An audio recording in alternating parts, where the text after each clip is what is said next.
मेहनत की परिभाषा हमें आपको वो सिखाते हैं जिन्होंने जीवन भर दान और भिक्षाटन से जीवन चलाया है और अपनी कई पीढ़ियां निर्मित की हैं। जातीय जनगणना से ये आपको पता चलेगा कि आप कितने हैं, कहां हैं, क्या करते हैं, किस स्तर पर हैं। कल्पना नहीं कर सकते कि 10% ईडब्ल्यूएस का आरक्षण रातों रात लागू कर दिया गया, क्योंकि वहां पर सत्ता से लेकर के ब्यूरोक्रेसी तक का दबाव था और वो खुद काम कर रहे थे अपने लिए। उन्हें ये लगता है कि लोग शिक्षा में या विभिन्न संस्थानों में भागीदारी मांगने लगेंगे और वो कहीं भी एक रूप अपनी सत्ता नहीं चला पाएंगे। और मैं यहाँ उपस्थित हुआ हूँ आपको ये बताने के लिए कि जातीय जनगणना क्यों जरूरी है।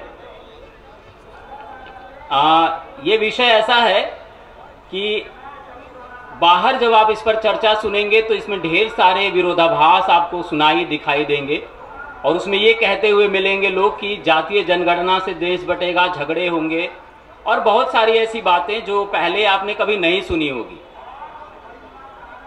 1880 से लेके 1931 तक जातीय जनगणना होती रही है और आपको सुन के ताज्जुब होगा कि जब आरक्षण लागू हुआ, अभी साल डेढ़ साल पहले ईडब्ल्यूएस का रिजर्वेशन लागू हुआ, तो ये सारे जो आंकड़े हैं या भारत सरकार की कोई भी योजना लागू होती है तो उसमें जो आंकड़े इस्तेमाल किए जाते हैं वो 1931 के हैं। 1931 में भारत की जनगणना कितनी थी, आज भारत की जनगणना कितनी है और ये किस जाति की कितनी है, किस वर्ग की, किस क्षेत्र में कितनी है, ये जानने की बहुत ज्यादा जरूरत सरकार नहीं समझती। क्यों नहीं समझती है? उसके दो सिर्फ प्रमुख कारण है। एक, उनको ये डर है कि सत्ता पर जो जाति विशेष का दखल वर्चस्व है वो समाप्त हो जाएगा।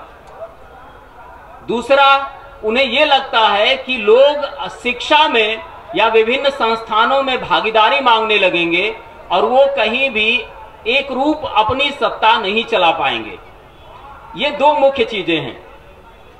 अब तीसरी बात, जातीय जनगणना नहीं होने का नतीजा ये है कि वो आपको हमें फेसबुक पर, ट्विटर पर जितने ये ऑनलाइन यूनिवर्सिटी खुली हुई है इस पर वो ज्ञान देते मिल जाते हैं कि मेहनत करो, रिजर्वेशन से आगे बढ़ रहे हो। मेहनत की परिभाषा हमें आपको वो सिखाते हैं जिन्होंने जीवन भर दान और भिक्षाटन से जीवन चलाया है और अपनी कई पीढ़ियां निर्मित की हैं। एक दो नहीं, कई पीढ़ियां, हजारों हजारों साल का इतिहास खोज के देख लीजिए। चाहे गाना हो, चाहे फावड़ा चलाना हो, चाहे खेती किसानी करनी हो, ना वो पहले करते थे ना वो आज करते हैं। लेकिन जितना दलाली, ठेकेदारी और इस तरह का काम है, सब जगह वो अपनी कब्जेदारी बनाए रखना चाहते हैं, क्योंकि वो जानते हैं कि नीतियां यहीं से बनती हैं, लागू उन पर होती हैं जो श्रम करने वाले हैं। श्रम करने वालों का दुर्भाग्य यह है कि इस तरह की किसी भी पीड़ा को वो महसूस तो करते हैं, समाधान का तरीका नहीं खोज पाते। तो ये जो जातीय जनगणना है ये किसी भी पीड़ा के समाधान का तरीका है, ये आप लिख लीजिए। क्यों है ये, इसका कारण मैं आपको बता देता हूं। जातीय जनगणना से ये आपको पता चलेगा कि आप कितने हैं, कहां हैं, क्या करते हैं, किस स्तर पर हैं। चाहे सामाजिक स्तर हो, चाहे आर्थिक स्तर हो, चाहे राजनैतिक स्तर हो, चाहे शिक्षण प्रशिक्षण सरकारी संस्थानों में भागीदारी हो, चाहे अधिकारी तंत्र व्यवस्था का हिस्सा बनना हो, चाहे रोजगार में लोन लेने में भागीदारी हो। जितना आपका पैसा बैंक में एनपीएस होता है उसका 1/4 हिस्सा भी आपको लोन में नहीं मिलता, उसमें 1/4 भी आपकी भागीदारी नहीं है। जबकि कोई भी सामान आप खरीदते हैं, चाहे ये जूता चप्पल आप पहन के आए हो, चाहे चश्मा पहने हो, चाहे कपड़ा पहने हो, चाहे आपने खाने का सामान खरीदा हो, चाहे तेल साबुन नून खरीदा हो, सब में आप टैक्स सामान पे करते हैं।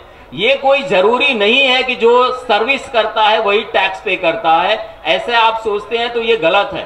सही ये है कि हम एक पेन पेंसिल से लेके टूथब्रश से लेके सुई धागा कुछ भी खरीदते हैं तो उसका हम टैक्स पे करते हैं और वो सरकार विकास के नाम पर लेती है, ये सही है। उसका उपयोग किसके लिए होता है ये सुनिश्चित करने के लिए जातीय जनगणना जरूरी है।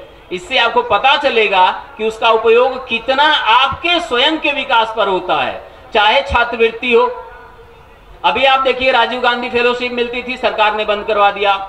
यूनिवर्सिटीज में और बहुत सारे माइनॉरिटी SC ST के लिए फेलोशिप मिलती थी, उन्होंने उसमें संख्या लगा दिया।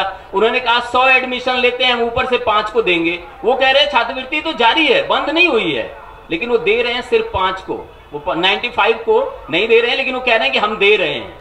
तो नाम है, मतलब नाम को वो बेच रहे हैं, काम को नहीं। तो ये पता चलेगा कि किसने इन चीजों पर कब्जा कर रखा है। अगर जातीय जनगणना हुई तो ये पता चलेगा कि इसका हिसाब कहां है, कौन कब्जा कर रखा है और कितना कब्जा कर रखा है। सत्ता के जो स्तंभ हैं, चाहे वो संसद हो, चाहे न्यायपालिका हो, चाहे पत्रकारिता हो, इन सारी जगहों पर किसकी कितनी हिस्सेदारी, भागीदारी है, ये जातीय जनगणना से ही सुनिश्चित हो सकती है।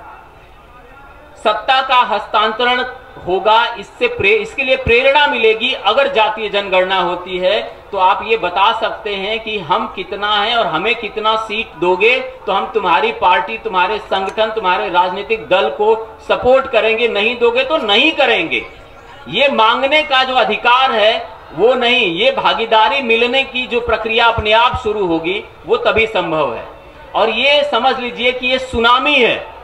अगर जातीय जनगणना होती है तो एक सुनामी की तरह प्रभाव डालने वाली ये कवायद है। सरकार इसीलिए 1 महीना रामलीला मैदान बुक करवा देती है ताकि आपको संसद सत्र के दौरान यहां पर आकर के जमावड़ा करने, अधिकार की मांग करने का अवसर ही ना मिले। जातिगत जनगणना जो है वो आपकी जो वोट की शक्ति है उसका आप उपयोग किसके लिए करते हैं और उस उपयोग का आपको फायदा नुकसान क्या होता है, ये कैलकुलेट कैसे करेंगे, इसका मूल्यांकन कैसे होगा।